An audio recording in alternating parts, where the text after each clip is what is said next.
sex trafficking. Gaez now facing a House Ethics Committee investigation as the first member of his own party is now calling on him to resign. NBC's Ali Vitale is in his home state of Florida tracking all the developments. Ali, good morning to you. What's the latest there? Good morning, Kristen. Congressman Matt Gaetz back on his home turf and in front of a friendly audience last night, making clear that even as he's mired in scandal, he's not backing down. And I'm not going anywhere.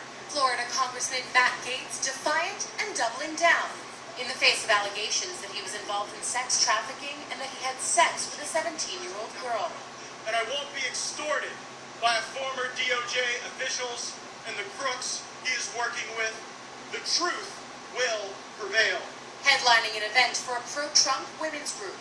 I take the words of Margaret Thatcher to heart. If you want something said, get a man. If you want something done, hire a woman.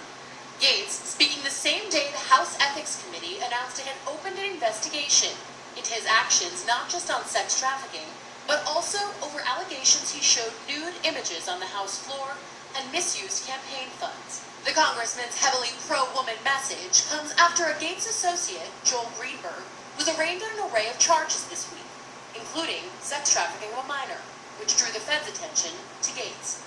Federal prosecutors and Greenberg's attorney telling the judge they expect a plea and not to go to trial. I'm sure Matt Gaetz is not feeling very comfortable today. Gaetz, a close ally of former President Donald Trump, has hired attorneys and an outside PR firm to manage the scandal.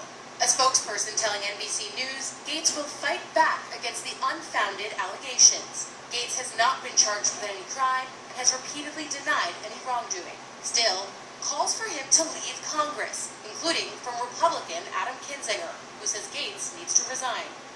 And while Gaetz deploys the Trump playbook, doubling down in the face of scandal, Republican allies have been hard to find. Female staffers in Gaetz's office said they never witnessed a hint of impropriety. However, the statement did not include their names. Even Trump has been subdued, offering only a reminder of Gaetz's denials. Gaetz taking it as a clear sign of support, blasting out a fundraising email asking supporters to help Trump and I fight back against another media hoax. And guys, Gaetz is not just taking a page from the Trump playbook by calling these allegations a hoax, but also in the legal strategy he's taking. He hired one of the same lawyers who also represents the Trump organization in ongoing criminal and civil investigations ongoing now in the state of New York. Peter and Kristen.